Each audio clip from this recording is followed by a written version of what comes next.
Well, good morning, everyone. Like Dr. Letta said, my name is Katie Freilich, and I'm a sophomore here at the University of Findlay, studying nursing, and I will earn my doctorate in occupational therapy here after graduating with my BSN. When I'm not studying, you'll find me involved in many different organizations here on campus. I help lead a co-ed Bible study with our campus ministry, give tours from the Office of Admissions. I help lead new student orientation, am the president of the Student Nurses Association, am a member of the Students of Occupational Therapy Association, and am a member of STRIDE, a group that raises disability awareness both here on campus and out in the community.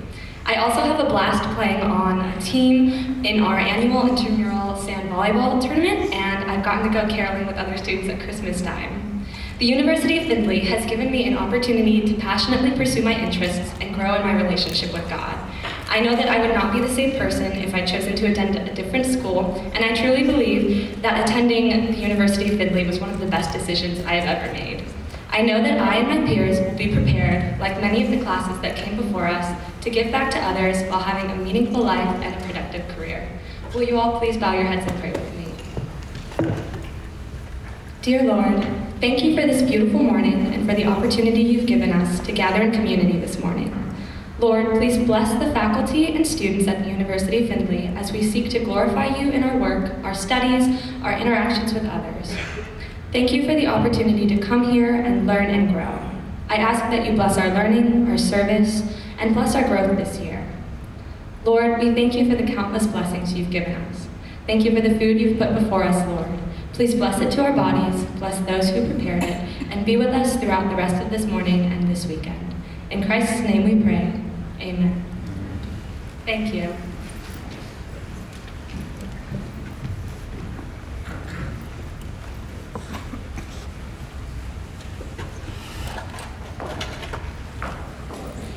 Good morning. Welcome to some of you again. We've spent the week together. I like it. I think we should continue this habit. But it is an exciting day to be on our campus every day, as some of you have discovered, but especially today, when we can witness a demonstration of the state-of-the-art Meadowview health technology where the physical and digital worlds are merging. Just as Mr. Mina Fahim and Mr. Adam Rakestraw promise transformative vision with this medical device, the university is proud to be the first in the nation to provide our students this transformative experience. The UF College of Health Professions and Meadowview have formed a partnership, and our sonography program became the first academic program in the United States to incorporate the new augmented reality technology into its curriculum. We have a lot of exciting news. In addition to this, on our campus this fall, we have enrolled our second largest first-year class in history with a 4.5% increase over last year. Our College of Sciences and the College of Health Professions are the two largest colleges at the University of Findlay in relation to numbers of students enrolled, underscoring why this device is relevant to our students' education. I believe it will be game-changing. In fact, we offer more health professions programs than any other university in Northwest Ohio. We're proud of our partnerships with many local healthcare practices, agencies, and especially with our friends down the street, Blanchard Valley Health System, allowing our students more clinical opportunities and access to the simulation laboratory at the hospital in addition to the ones we have here. We were pleased recently to see our College of Pharmacy earn a #1 national ranking in residency placement by the American Society of Health System Professionals. Celebrating the University of Findlay's 140th anniversary this year, we have been talking a great deal about history, but also looking ahead to the future. This morning's X-ray vision demonstration gives us a glimpse into the amazing possibilities. Now I'd like to introduce the main event, our two speakers this morning. Adam Rakestraw, a Findlay resident, is chairman and co-founder of Meadowview.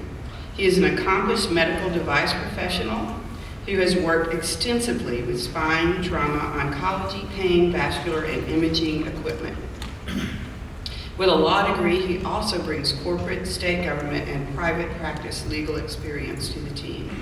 Adam is devoted to his wife and daughters and to advancing human health. Mr. Mina Fahim is CEO and president of MediView. He has a background in cardiovascular, radiology, orthopedics, and diagnostic medical device leadership and product development. They're both really smart. Mina previously worked at Medtronic, Abbott, and Exelon, and describes himself in this way: a serial entrepreneur in the medtech and fintech spaces. Any of you students from with us this morning thinking you want to become a serial entrepreneur in the medtech and fintech spaces? Is that on your list of things to become? There are things to become you haven't even heard of yet. Mina lives in Minnesota with his wife, Monica, and their little boy, Theo. Together, their mission is to simplify, democratize, and inform healthcare delivery. Please welcome Adam Rakestraw and Mina Fahim. Good morning, everybody. As she said, my name is Adam Rakestraw. I am co-founder and chairman of MediView. I want to start off by thanking the University of Findlay for sponsoring the event, or hosting the event, and also for being an innovation partner with us. Northwest Ohio has been very fruitful to MediView in a bunch of ways. This relationship with the University of Findlay is special to us, and it's a pioneering effort. Also want to thank Premier Bank for sponsoring the event as well.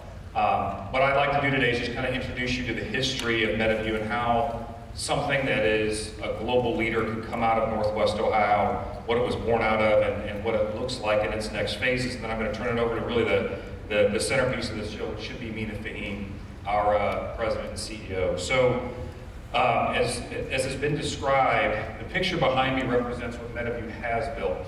It's not a theory. It was actually submitted to the FDA this past week for review as part of their regulatory process. But what it allows our system, allows clinicians to do, is to have X-ray vision under the skin, see below the skin all the internal anatomy as the clinician steps up to the patient. That perspective, that ability has not existed, especially when it comes to soft tissue and vasculature and other anatomy under the skin. But not only does it give you X-ray vision, it allows you to track instruments and perform procedures, which that kind of navigation and guidance with 3D X-ray vision, again, first of its kind in the world. In addition to that, we can also allow a clinician who's working on a patient, whether it's a surgeon or whether it's a sonographer or otherwise, right, from all different kinds of aspects of healthcare, to call somebody else in and get that perspective from the caregiver and collaborate remotely. So somebody in Findlay could collaborate with somebody in England or vice versa. And then we use the data that flows from these procedures as well to enhance human health care.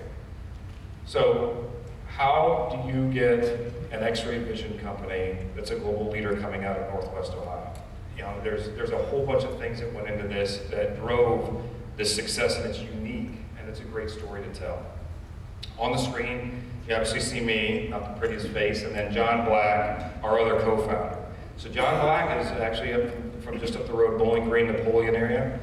He's a physiologist by trade, and being in health sciences, he got introduced to medical device. Medical device is a profession where on the sales side, you go into medical procedures, you train the clinicians, you work with them day in and day out, you sell them their equipment.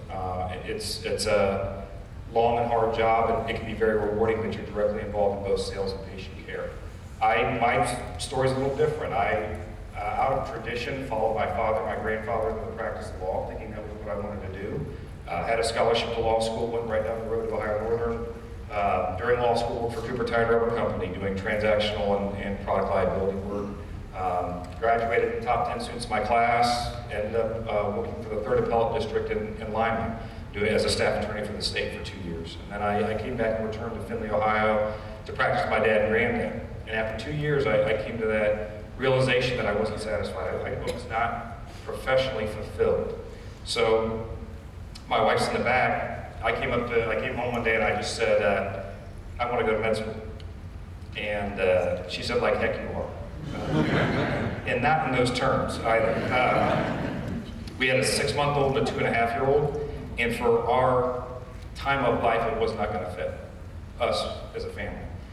She said, I'll support you, but you've got to find some other path. So I represented some different medical practices in town, and this idea of being a rep and being able to be involved in patient care came up, and I found a path to Kaifon, which ended up being acquired by Medtronic, which is the world's largest medical device company.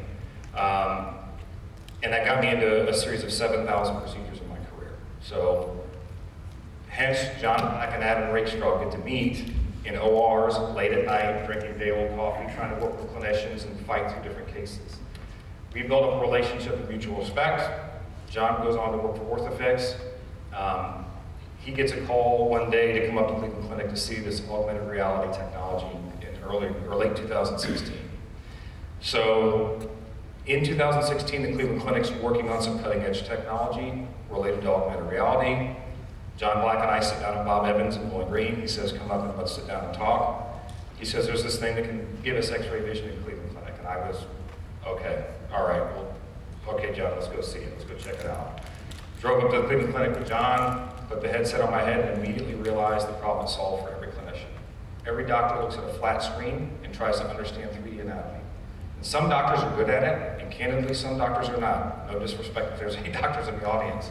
It's a hard thing to do, to understand depth and spatial orientation of anatomy, and then try to stick an instrument in a patient and do a procedure.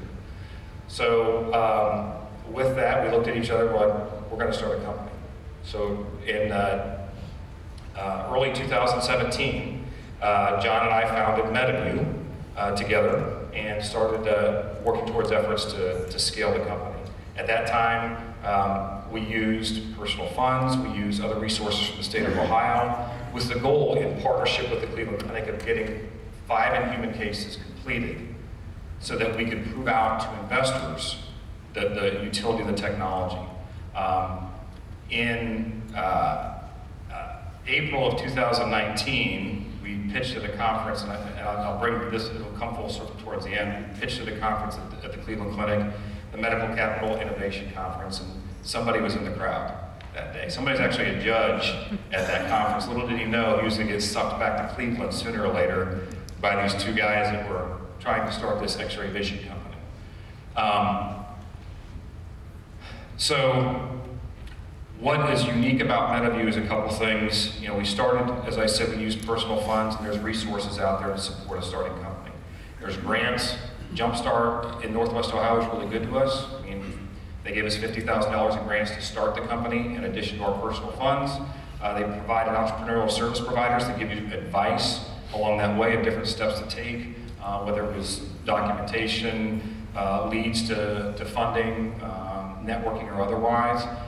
We also got a grant from the state of Ohio. We partnered with the Cleveland Clinic to get other funding to keep it going. But the gist of this is that there's resources if you want to be an entrepreneur, students, or you want to pursue some of these efforts as to start a business. There are resources here in the state of Ohio. The state of Ohio is a great place to innovate. Now, tying this back to Northwest Ohio, when you start a company and you go out and you fundraise, because it wasn't just our monies, we also took investments early on, convertible debt from different investors, what they call convertible notes. The theory is you raise a little and you give a little, you raise a little and you give a little bit of ownership of the company. We kind of set that on its ear with the help of a group largely made out of investors from Findlay, Ohio, Hancock County, and Northwest Ohio, where I sat down at Logan's Pub downtown with Scott Mulaney and Dwayne Jevett sitting in the crowd here, who saw the vision that we saw and said, let's put together a syndicate of investors to drive this. This is such a huge, incredible opportunity. And that local connection put on its ear that typical fundraising path. We went bigger earlier with a strong group of investors that set the seed right here in Northwest Ohio. And that has continued. That group, again, then in our next round of funding, the SAFE round of funding, continued to fund us and allowed us to drive forward. So we've had $14.5 million invested in the company to date, and we're in the midst of a $30 million Series A now. So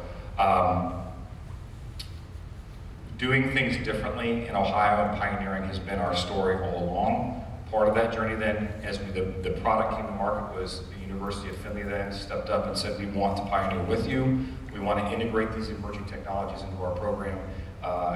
and tout what how we're differentiating ourselves and giving our students unique opportunities that don't currently exist. So what does it take? Again, I'm just giving you guys the background. What does it take, and what differentiated our journey was the key partnerships. Number one, the Cleveland Clinic, and number two, MediView as an investment group to give us that funding to put us ahead. That innovation, University of Findlay, our first partner in having it integrated into a curriculum. We have Ohio State that's conducting research currently, Kansas University, University Hospitals in Cleveland. We now have a list of institutions that want to take us into this next phase. Mayo Clinic, Cornell, Georgetown, Emory, University of Auburn, UAB. It is the marquee institutions now that are preparing to take us in that next phase. But having those partnerships enabled us to move forward at a pace that empowered the company to differentiate and get into a global leadership position. The top thing on this pyramid is prioritizing the company over personal interests. So I'm a co-founder and John Black are co-founders. We are not this present CEO. In that journey, it became really apparent that there was somebody else who, for the sake of the company and the technology, was suited to lead the company. And that humble decision was to make Mina Fahim our president and CEO. We hired him on as CTO. After that pitch competition, we actually brought him on as our number one first hire. We unabashedly stole him from Medtronic, and we have no regrets for doing so. But along that journey, he demonstrated that leadership, put himself in that position, and now he's our clear leader and has proven himself time and again. So what I'd like to do now, and his slide deck's way better. He's got animations and stuff. I'm the non-technical guy that started the tech company. He's got animations and stuff like that, but what I'd like to do is then hand it over to Mina so he can give you a perspective on what it's like to lead a global company, global leading company that started out in Northwest Ohio like Meadowview. It's an absolute pleasure to be with everyone today, and thank you, Dr. Fell and the University of Findlay for having Adam and I participate in the Fridays at Findlay. As we were watching the recordings of previous presenters, we saw professional baseball players, we saw former CEOs and executives, and we're like, this is an incredible venue. And we walk in today, and thank you very much for the prayer today. To see the faith and the culture of the University of Findlay, that's one of the things that came through from John and Adam when they said, we have three tenets here: faith, family, and then MediView. And as we get to know each other more, if I get a chance and the honor of getting to know some people in the audience, that first thing is the most important thing in my life, is faith. Followed very closely by family, and those two things are similar to Adam with Jan. I was leading mixed reality and artificial intelligence at Medtronic, which is, like Adam said, the world's biggest medical device company. And my wife said, I don't think that I'm gonna be able to tell you no to go to this company from 82,000 to 0. And she said there's just a force here, and part of the story that Adam was telling is MediView was actually pitching at the Cleveland Clinic's innovation competition. And Medtronic said, hey, the clinic is doing something with this thing called augmented reality that you happen to know a thing or two about, and we'd like for you to go be a judge there. I didn't know I was about to go to what would eventually become my next job. And I found out real quick that I'm like, Adam and John, these guys are real salesmen because they pitch really well, but hey, I'm an engineer, I work at Medtronic, and at that time I grew my team to 6 members. I'm like, I have a similar group of people trying to do the exact same thing, and you got 2 sales guys trying to convince me that they figured it out. And I was like, there's no way. But then they pitched really well, scored them really well, and I said, let me get under the hood. Let me check it out. And what I saw changed the trajectory of my life, my family's life, and frankly, I just want to say thank you to the community of Findlay, all the Inside View investors, because Findlay has become, I didn't know that you guys regularly win the best micropolitan in the country all the time, so congratulations, it's a really cool town. But that really was the trajectory from, the first time I saw virtual reality. It's actually one of the engineers that works with us today. He had a VR headset in his attic. He's like, come check this thing out. I said, okay. And he put me on the side of Mount Fiji. And I'm terrified of heights, okay? And in VR, which we're augmented reality, I'll explain the difference in just a second. He puts me in this VR headset, I can't see anything around me, I start sweating. And I'm like, oh my goodness, for me, standing up here and looking down at the floor is like Mount Fiji, right? So he pushes me in the back, and I start falling down, I start falling down the mountain, so I rip this thing off. I'm like, no way. I'm like, I don't like this. He goes, let me give you something a little bit more your speed. So he puts me in a tennis match. So I go from the side of the mountain to a tennis match. I'm like, okay, this is more my speed. I like playing tennis. Then he puts me in ping pong. And then on the way home, I'm telling my wife, I just saw the future of medicine. She's like, in a video game? I'm like, no, a little bit more sophisticated than a video game. And when Adam and John then had reached out to me after the competition, they had solved a problem, which was, how can I take a hologram of a patient's body, put it underneath the skin, and trust it to poke a needle through the abdomen and put a needle into a structure. That is very difficult. And I think just to recognize the inventor, his name is Jeff Yanoff. He's a PhD in computer science. He was at Philips previously and was part of inventing the world's first CT scanner. Okay, Jeff is an absolute brilliant individual, and I like science and engineering and math. 70% of what he says goes way over my head. And that culmination of events really led to, while it sounds awesome, it's really, really hard being first.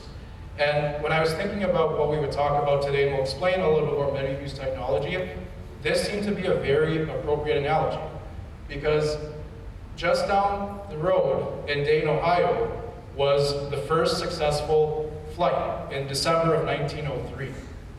And the Orville brothers had a couple attempts. Most people are surprised they didn't die doing this. And if you look really closely in the middle there's no seatbelt on that guy, right? And there's two guys who are gliding this thing to the edge, about to launch him off. And he lasted for 12 seconds and made it 36 feet. That was the first successful flight.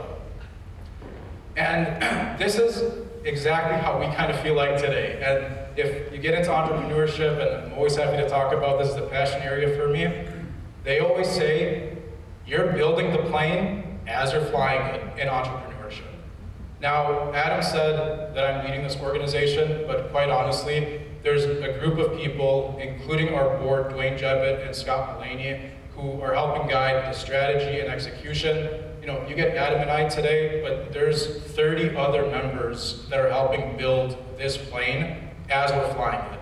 And the Orville brothers, it took them a couple tries, but eventually they were able to go, 15 minutes, 20 minutes. But it's hard being first. And it's hard being first because a lot of people doubt. Even though they made their maiden voyage in December of 1903, no one believed them. And no one actually believed until they saw what they were talking about. And we experience that every single day at MediView, where you have to see what we're doing to believe it. Because fundamentally, and Scott and Dwayne tell us this all the time, and Dr. Fell used this word earlier, it is absolutely game-changing. Because people are like, are you telling me that I can walk up to a patient, see all of their anatomy underneath the skin, and tell the system, only show me the liver? Well, yeah. No way. And these guys experienced that. Even though they made their maiden voyage in 1903, the first time that someone actually witnessed it, an eyewitness, wasn't until 1905 when they actually got published in the news. So these guys went 2 years before the masses start to believe them. And just because the masses start to believe them, that doesn't mean things just take off. And I wanted to share a concept in how we're operating as a company, and for those of you that think about entrepreneurship, right? If you don't want a biased perspective, don't ask me, because I love entrepreneurship. I love what the board has afforded us the opportunity to do, what Adam and John founded. But there is a long process to getting people to believe in brand new ideas. And this is what we call the spectrum of innovation. And for us on the far left is what we call our innovators and our early adopters. Those are your champions. We have a champion at the Cleveland Clinic. His name is Dr. Charles Martin III. He is the Director of Interventional Oncology at the Cleveland Clinic. He's an interventional radiologist, and a lot of people tell us and him, no way, this isn't for me. I'm good enough. I don't need what you're giving me. And those champions, when you find them, you magnify them. And their voice, right, let's be honest, just from a perspective of humility, Dr. Martin is an interventional radiologist at the Cleveland Clinic. And I'm a little biased because I come from Minnesota, so I'm obviously Mayo Clinic. No, I'm just kidding. Cleveland Clinic is a wonderful institution. I love going there all the time. I'm in Cleveland at least once a month, if not every other week. But Dr. Martin, he's that champion. And he's our voice, right? MediView, that brand name is growing, right? And people are starting to recognize us in our space and even the broader technology space. But you've got a guy, and Adam can vouch for this. We have a conference coming up in November. Scott and Dwayne joined us there last year. It's called the Radiology Society of North America. It is the world's largest medical device conference, and last year had 62,000 people there. You cannot walk 500 feet with Dr. Martin without getting stopped. He's like the prom king of RSNA. Like, you can't go anywhere without people stopping him. He is a champion, and Adam presented some names of clinical institutions. Mayo Clinic, Cleveland Clinic, Cornell, MD Anderson, Orlando Health. Why do we get to go very quickly into these institutions? It's because of Dr. Martin. So finding a champion and amplifying and magnifying their voice, it gets the adoption from just those innovators to the people who are the early adopters.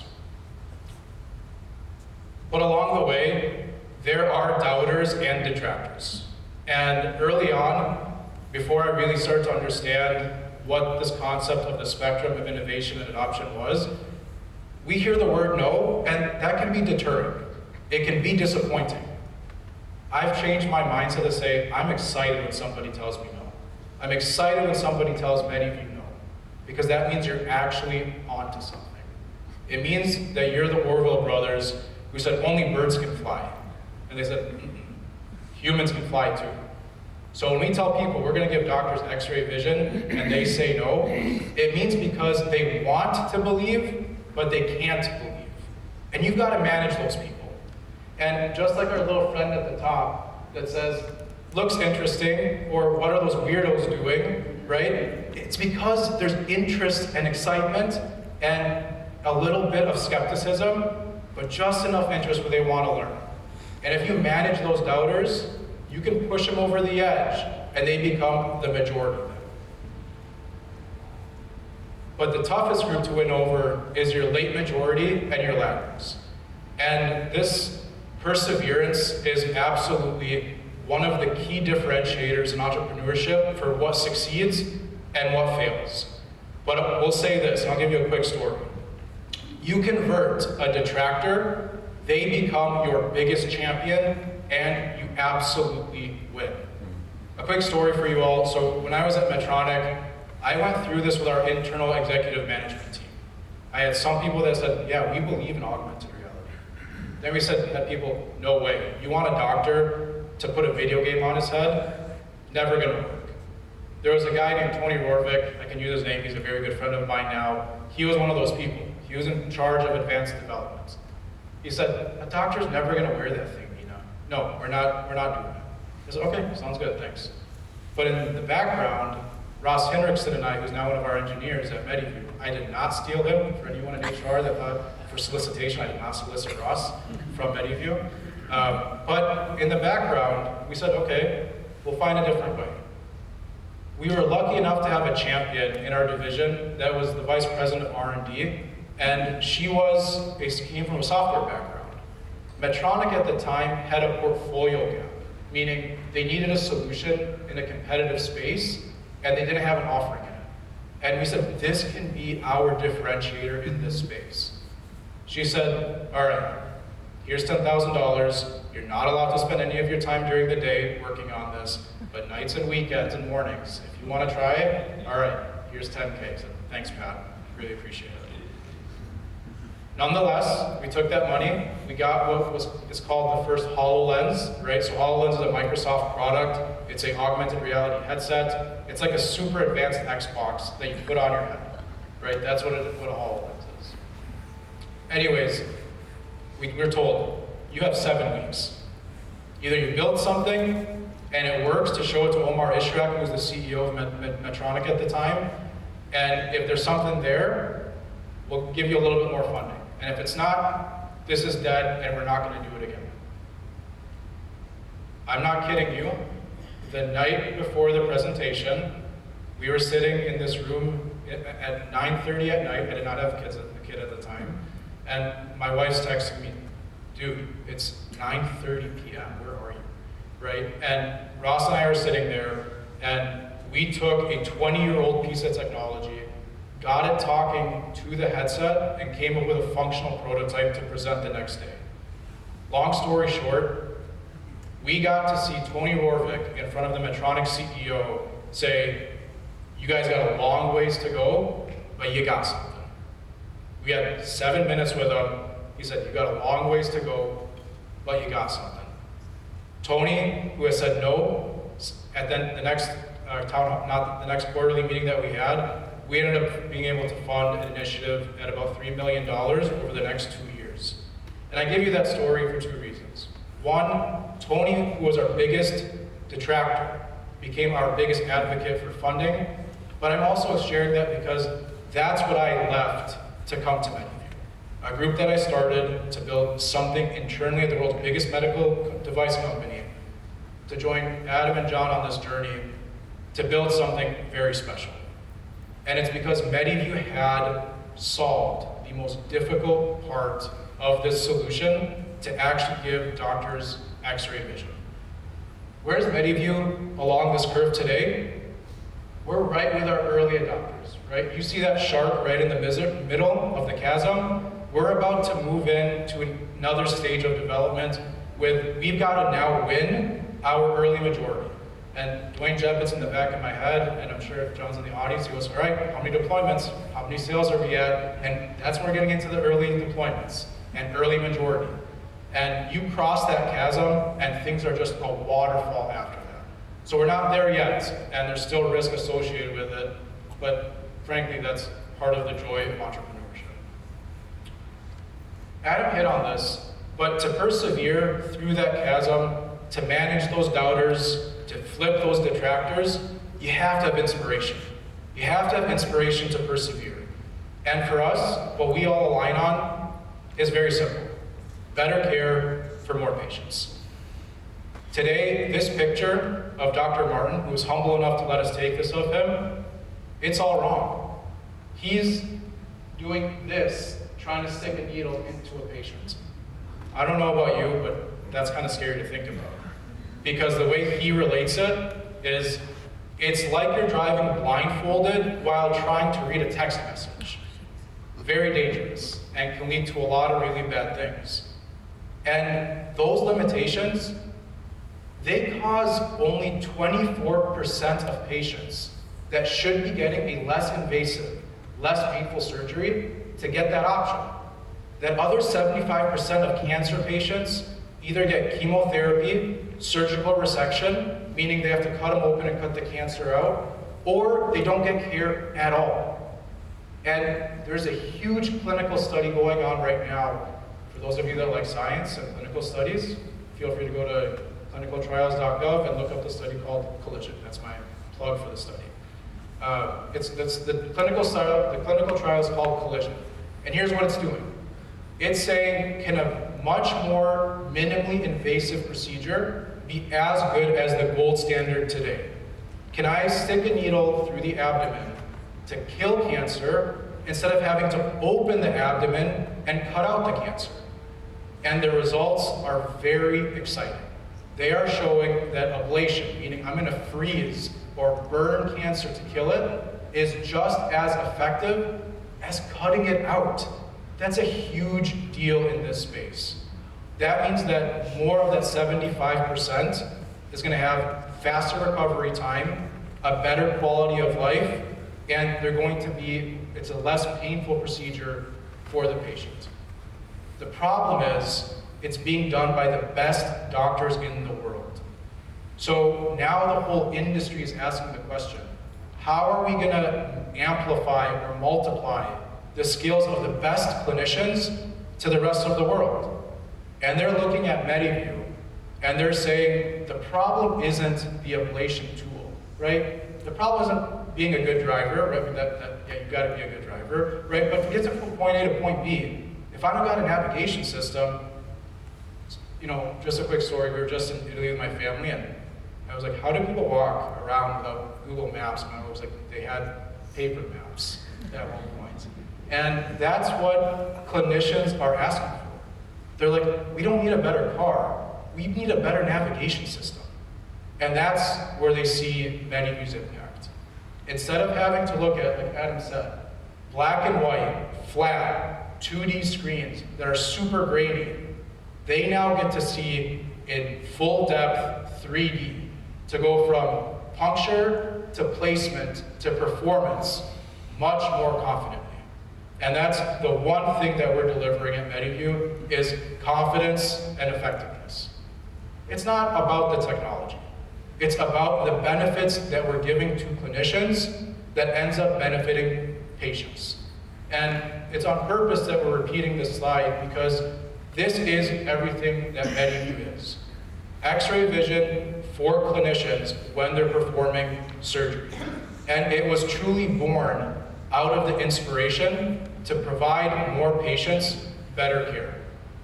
And again, this image, while really nice from a marketing perspective, doesn't do it justice at all with what the clinicians see.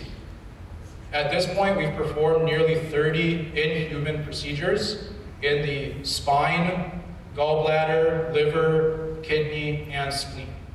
So this isn't a one-trick pony, but rather a game-changing, transformative platform that can be used throughout the human body to treat various diseases. But what we're doing is in a very specific focus to demonstrate the value of this technology. Because once we do that, it's going to cascade to the rest of the body parts and procedures that it can be used in. Why is this a big deal? Who cares, right? Neat technology, but is there enough here to convince a doctor to completely change the way he practices, right? And using a new tool, and the doctors are now telling us this, where we don't have to convince them, they're coming to their own conclusion. Today, doing procedures inside of a CT scanner is very expensive. That's the way it's done today. It's very expensive, it takes a lot of time, and there's a lot of radiation. We're shifting procedures from very expensive, high radiation environments to hybrid interventional suites. What does that mean? It means they are lower cost per minute spaces in the hospital where they say, you know what, you're giving me all the capabilities of the fancy CT scanner, but I just get to bring it into a room now. And that's a big deal for patient access and decreased cost. There's this trend in healthcare that you all may be hearing about, which is this concept of an ASC, or ambulatory surgical center, outpatient. The doctors now see the MediView solution, and they're taking it to a whole different extreme that even Adam and I are like, well, you guys, you can't do that just quite yet. Where they're like, wait, if If we have the MediView platform, I could do an ablation at somebody's house. Okay, maybe someday, just not today, right? But that is the trajectory where this technology is taking healthcare. Very expensive, limited resource environments to lower cost, higher access environments where more patients get access to it. And the reason that that trajectory goes that way, I'll tell a story that Adam and I just experienced down at MD Anderson, arguably one of the world's greatest cancer centers. We have a surgeon who today does not do ablation, and an interventional radiologist who does it. Interventional radiologist walks up, puts the system on, looks down, has some choice words, and goes, "Oh my goodness," and those are not the words he used. And he said, "I cannot believe what I'm seeing." He turns to the surgeon and goes, "You're gonna get all of my cases." The surgeon puts it on. He says, "I have enough," he goes, "I'm gonna have enough confidence to perform these procedures." And the reason that's a big deal is there's way more surgeons in the world than interventional radiologists. And once a surgeon starts performing a procedure, it becomes the standard of care, which then means there's reimbursement, which means there's payment, which means there's increased access. So the theme of that is twofold. We're shifting the site of service from expensive and limited to lower cost and greater access. And the second is we're expanding the number of clinicians who feel comfortable even performing this procedure. Why? All because we're giving them their greatest gift back, which is their vision. Adam talked about leading the organization and how we get to this point, and like I said before, it very much is a joint activity around the leadership of the company, but these are areas that I could probably spend an hour talking about every one of these boxes, but I won't. But these are the core tenets of how we run MediView. And at the very top, like we talked before, right? Inspiration to persevere. It's having at the very top an inspirational vision. And our vision is threefold: simplify, democratize, and inform healthcare delivery. And as we're raising our funds, working with the clinicians, working with the medical device and imaging companies, this vision is really starting to resonate, especially that middle word, democratize. Getting care into more patients by allowing more doctors to deliver care. But they say, that's a great vision. How are you going to achieve it? And now Scott Mulaney is in the back of my head. What's the actionable objectives you guys are working on to deliver on this? And each of those objectives is then born out of our mission that we act on every day. Advance healthcare through intuitive visualization, seamless collaboration, and evidence-based insights. That last part is just the medical fancy term to say, use data to help you. But that's our mission. Visualize, collaborate, inform.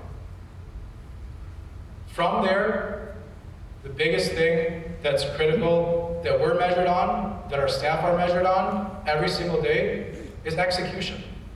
Our ability to execute against a defined strategy. And for us, that means track record. A track record of delivering on the promises that we make. To our board, to our investors, and to each other. And at the core of it, that makes or breaks a company. But the motivation to execute has to be driven from inspiration. And I'm going to keep going back to that inspirational vision of simplify, democratize, and inform healthcare delivery. But at the base is people and culture. And for us, we don't just have that as lip service, we have that as 4 tenets of our culture, which are in this order: trust, transparency, team, and track record. And people say, well, you just said track record is really important, why does it last? Well, fundamentally, if you don't have a team that is trusting of one another and transparent, there aren't going to be results. And that's something that we inspire and motivate our team to interact with that way every single day. We just, as a company, finished reading the book, The Speed of Trust by Stephen Covey. And we actually did a report out from each of the functional leaders of that to go across the organization and share what does trust actually mean. And we put that accountability in the hands of the employees. And for us, that trust component of, and there's an equation, right? As an engineer, every presentation has to have at least one equation. So here's the equation that Stephen Covey points out. When trust is high, you can go fast at a low cost. When trust is low, you go slow at a high cost. And that's been proven out in thousands of organizations across a number of industries. Proven time and time again. And last night, we were celebrating what's been the biggest milestone in company history, which Adam alluded to, is the submission of our navigation platform, X-Ray Vision, to the FDA for approval. Having been part of those processes, we are giving if the FDA, envision it this way, we're giving the FDA what looks like an iPhone 14, and they've only ever seen a rotary phone, right? So there's going to be some education along the way there, and we're really lucky to have an incredible person on our team named Adam Cargill. We call him the other Adam, because Adam Rakestraw is the original one. So we say you're the other Adam. They're good friends, so we get to pick on the other Adam a little bit. He was the former director of regulatory. Regulatory is the function in a medical device company that interfaces directly with the FDA. He was the former director of regulatory at Philips. That's a name I think most of us know. He was a director of regulatory at Philips and has very deep relationships with some of the regulators there. So we're trying to mitigate something that quite frankly isn't in our control, right? Because it's the federal government and they can choose how they want to evaluate this submission. But that's it's only the second submission to the FDA in history for a solution like this. So it's very exciting because once it goes through that process, doctors will be able to use this in other areas of the body where we haven't used it before. They'll be able to use it for official decision making. With pre-FDA submissions, approval, you have to use it in conjunction with standard of care. They'll start to be able to use our system as the sole means for medical decision making. That is transformative in healthcare today. And if you haven't read Peter Drucker, he's really considered the godfather of business. And for us, this is something we remind our team every day, and even our leadership team. Vision without execution is delusion. The joy is the results, right? Having a great vision is great, but without execution, it means nothing. Ideas are commodities, results are not. And for us, what that leads into is how do we go from a Bob Evans and a small lab to a 32-member team actually developing a solution. And Adam and I stood up here and talked about the solution, and we want to show you that it's actually real, because there may be some doubters and detractors in the audience. Again, this video does not do it justice, but what you see here is the actual anatomy of this phantom. A phantom means basically a dummy. And you see us layering anatomy into the phantom, where you can see what you want to see when you want to see it. In full 3D, in full color.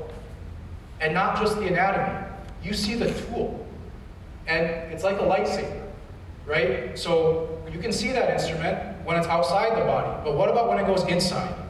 How do you know where it's going? Now you get to see where it's going. So our system, you can see the full anatomy underneath the skin. You can see a tool moving along that map, just like in Google Maps. And when it says, hey, be careful, there's a speed trap 500 feet ahead, our system helps warn when you're headed on a trajectory to be careful of. Kind of like Iron Man and Jarvis, kind of like Superman with his X-ray vision. This is a solution that can and someday will be used across numerous parts of the human body. And like Adam said, if Dr. Rakestraw is, if I'm a bumbling attending and I need my attending's, a bumbling resident, I need my attending's help, he can call in from his office with his feet kicked up on his really nice desk, watch the procedure through my eyes, see everything that I'm seeing, and help me through a procedure. visualization, collaboration, and the third component of data. When this system is being used, every single data point about where was the anatomy, where was the tool, what therapy was delivered, how was it delivered, is collected on this thing we call the brain. It's a little computer, we call it the brain of our system. And it collects all of that information. And over time, when this is used in hundreds and thousands of procedures, the system will start to be able to recommend options to the clinician. Not to replace the clinician, right? But to make recommendations, say, hey, we saw a patient like this 10 years ago, right? What should we do for this one? Visualization, collaboration, evidence-based insights. If you're in entrepreneurship, you have to highlight your partners, your value proposition, and your traction. And just to demonstrate that we're not doing this just in our labs, just at one facility. Last week at the Society of Diagnostic and Medical Sonography, which I know at the University of Findlay the sonography program participates in, it's the US's organization around ultrasound for in medical sonography.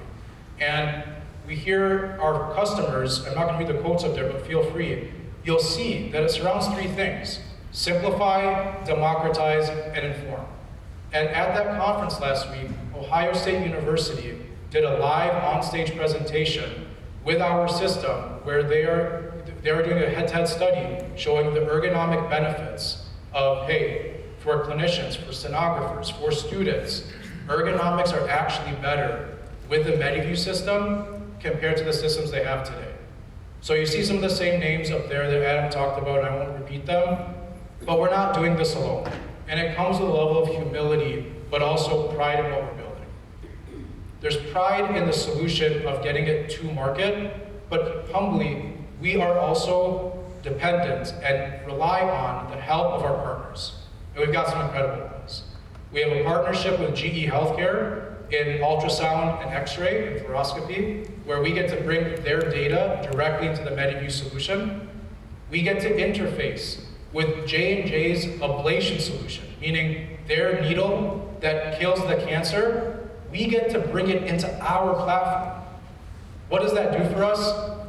Now you're not just talking about MediView selling the MediView solution, you're talking about GE Healthcare, you're talking about J&J, you're talking about Microsoft selling the MediView platform. I don't know about you, but I take those three names any day. And this list of partnerships continues to grow. Finally, at the end of the day, what we do, like I said, is truly grounded in our people and our culture. And our culture really surrounds two things: innovation and results. And hopefully you see some parallels to that Peter Drucker statement, right? Where vision without execution is delusion. Innovation has great vision in it, but it must be driven by results. And you'll see here a few pictures of our team, all wearing what looks like the funny headset, but it's quite a powerful piece of equipment. And we actually had the entire team in the office in Cleveland this week to celebrate that XR90 submission to the FDA. And just the spirit of collaboration and that air of excitement and inspiration. I was sitting next to our senior systems engineer, and he said, I knew I was joining something really special. I had no idea it was at this level. And to hear that from our employees and from the staff that's actually, you have Adam and I here, right? We're communicating, right, what this incredible team is actually achieving. So for us, that perspective of vision is incredible, but must come with execution, and we'll end with this. While we have a leadership position today in using augmented reality for surgical navigation, we must continue to disrupt ourselves. We can't wait. Greg Miller, who's some of you may know Greg, he's our CIO. He says, hey guys, be careful. There's probably some kid, this is a compliment, by the way, to your table, right? Sitting at home, eating Cheetos, drinking Mountain Dew, that's gonna develop something that's gonna disrupt what we're doing. He said, we cannot wait for that to happen. We've gotta be those kids that eat Cheetos and drink Mountain Dew, which we probably won't fund as a company, because I can't support that the healthcare, that's type of lifestyle. But we've got to disrupt ourselves. We have to disrupt ourselves. We have to continue to file intellectual property, which is a whole different topic for a different day. But we have to continue to disrupt ourselves, advance our platform, because knowing where we're good also shines the light, knowing where we need to improve, and that's something that we continually to work on to get this technology. If you remember that distribution curve of adoption, so that those late majority and those laggards, they don't call us weirdos anymore, right? Where they can consider themselves to be part of the team that's part of adoption of this revolutionary, game-changing technology. Thank you very much. Like Adam and I said, tremendously appreciate the honor of being able to present Fridays at Findlay. It truly is a blessing for both of us, and we appreciate the opportunity to be here with you all today. So thank you. Can you talk a little bit about how the students have helped MediView so far in the development, and maybe what's your vision for the future partnership with the university and students?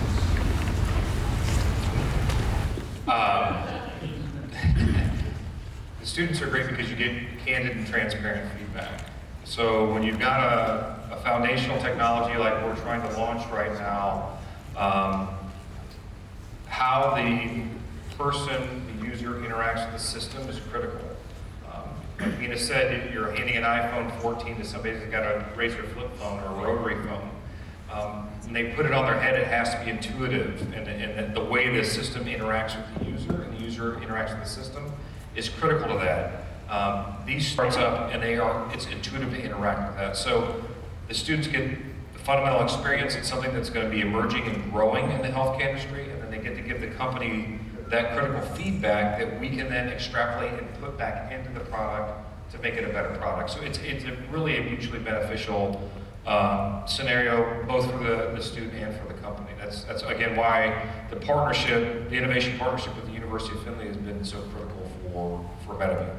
I just want to add, actually, to what Adam said, in line with that. In one of our investor meetings, which was Q2 of this year, we actually had a University of Findlay student who was in the sonography program come to the investor meeting, and she actually expressed, I went into sonography excited, but then I started and felt all this pain in my neck, and I was starting to get disappointed because I thought my career as a sonographer would be cut short. But then she actually had the MediView technology, and you can literally put, you gotta just believe me, all right? You can literally put the screen wherever you want in the world, and she said it helps me have hope, right? That there's gonna be solutions that alleviate.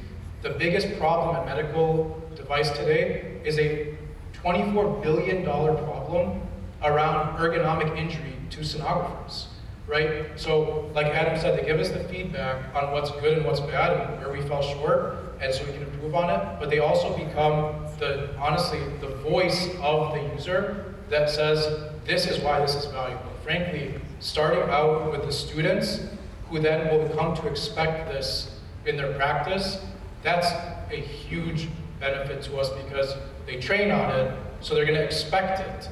Right, when they go out to practice. So they become truly a voice of customer to champion what we're doing, but also like Adam said, hey, we know way to get everything right? This is a genuine solution, and that blunt feedback of, guys, this part sucks, you gotta fix it, right?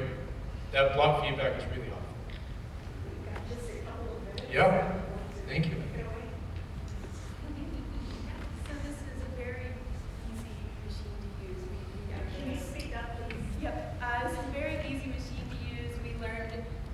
We learned about this. We had a training over the summer, and it took about 5 minutes to understand everything. Very simple to use. So basically, we just flip these down, turn on the button, and then we click the MediView option. And usually, we would have these connected to our machine. And the screen is it's right in front of us. We have options to manipulate it, to move it around anywhere we want, and our screen is it's right in front of us. So I know ergonomical-wise, about 70% of sonographers experience workplace injury due to straining their necks or wrists or arms, and this technology makes it so that we don't have to do that, because our screen is always going to be right in front of us, and we always can just be wherever we need to be.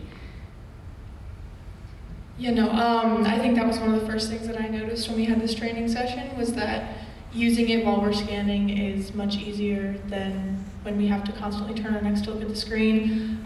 With this technology, hopefully at some point we'll be able to even do measurements while we're looking at the patient. So instead of keeping our hand here, typing with one hand, looking at the screen with the other hand, making sure we're in the right placement, looking back and forth, instead we'll have the screen right in front of us by our hand, and we'll be able to do the same thing with just moving our eyes instead of our necks back and forth. So I guess for the demonstration, mainly what we can do right now with just the headset instead of just the system, I'm putting in the passcode right now. Try and get in. It'll let me, maybe I put in the wrong one.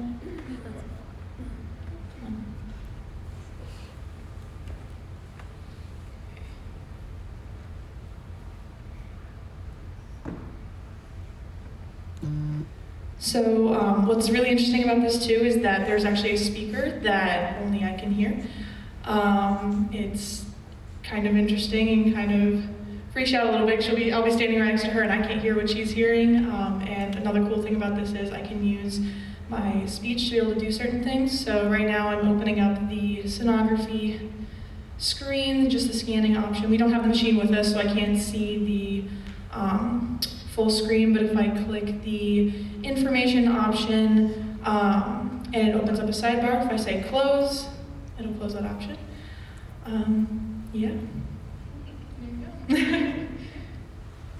So what you don't see in front of them, that's, we outlines and describes the technology. They have a screen in front of them. When they reach out, that headset understands where their hands are, so they're physically pushing buttons in space in front of them. Augmented reality, the way it works, it's not like wearing 3D glasses in a movie theater. It actually broadcasts separate images into each eye. And that's what gives you true spatial depth perception. But the headset understands where your hands are, it follows and tracks your eyes, it responds to your voice and your voice only. If I'm standing beside one of them and I give a voice command, it will not listen to me. Like my kids don't listen to me. It will not listen to me, but the headset will listen to them as they give the commands, and that's the way we've optimized it. But these capabilities have not existed before, so thank you both for demonstrating it to everybody. Yes, thank you so much. I so wish I could see what you were seeing. I know that we are now out of time. I'm sure that Adam and Mina would be willing to stay around for a while, as well as our students, unless you have a midterm at 9 o'clock or something, to answer questions. I also want to mention, coming up November 6th, we have our first fall Fun Day Sunday at the Mass Museum. Heather, what's the focus? It's actually Forest Frenzy, but it's basically learning about trees. Forest Frenzy, learning about trees. Many of you have had the opportunity to go over and see the Conda Steam Center. That's part of our Massa Museum. And sounds like we're going to be integrating a lot of botany. And so it's wonderful, the innovation and creativity that's occurring. So November 6th, if you have kids, from 1:30 to 3:30, please join us. Let's please once again give a great round of applause to Mina and Adam for this fantastic work.